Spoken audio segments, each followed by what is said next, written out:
Je reste stupéfait que jusqu'à aujourd'hui encore, certains préfèrent évoquer un sentiment d'insécurité plutôt que la réalité d'une violence qui traverse la société. Une question directe, François-Xavier Bellamy. Est-ce que vous faites un lien entre délinquance et immigration ? Et c'est pas moi qui fais le lien entre la délinquance et l'immigration. Non, mais vous comprenez bien la réalité, le côté un peu stupide de ma question, puisqu'il y a encore certaines personnes qui ne le font pas. Bien le sûr. président a fini par le faire.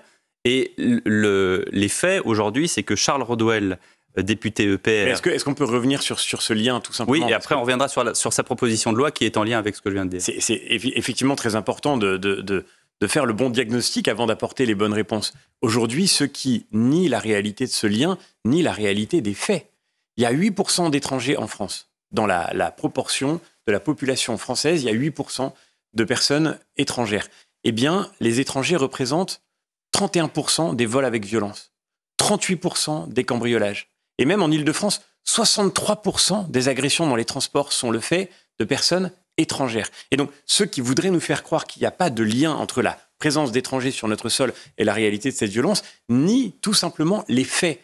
Ce qui compte, c'est de regarder la réalité en face pour pouvoir ensuite répondre de manière appropriée. Et pour commencer, lutter contre une immigration irrégulière qui est la cause, qui est la source, la racine de cette violation permanente de notre droit, de nos lois, de nos frontières, auxquelles, là encore, notre pays s'est trop longtemps habitué.